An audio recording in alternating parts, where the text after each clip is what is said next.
बांधवांनो, हा व्हिडिओ फक्त शेतकऱ्यांसाठी उपयुक्त असणार आहे। शेतकरी बांधवांनो, मी शेतकऱ्याची पोर शैला शिंदे पंढरपूरहून आज आली आहे सांगोला येथील वाडेगाव नाकाजवळ असलेल्या अजळकर हॉस्पिटल शेजारी असलेलं कृषीरत्न ॲग्रो एजन्सी या स्टोअरला व्हिजिट करण्यासाठी। तर आपण बघू शकता स्टोअर।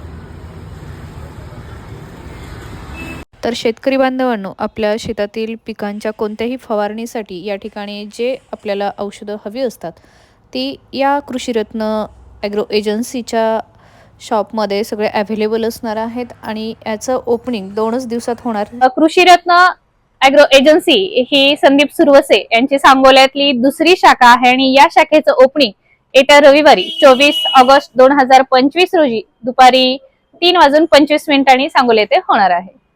कृषीरत्न ॲग्रो एजन्सी मध्ये ओपनिंगच्या दिवशी जे शेतकरी औषधं खरेदी करतील त्या दिवशी त्या शेतकऱ्यांना आकर्षक भेट वस्तू सुद्धा मिळणार आहेत आणि त्या शेती रिलेटेड उपयोगी असणार आहेत। तर शेतकरी बांधवांनो, वाट कसली बघताय? येत्या रविवारी कृषीरत्न ॲग्रो एजन्सीच्या ओपनिंगसाठी यायचं आहे आपल्याला।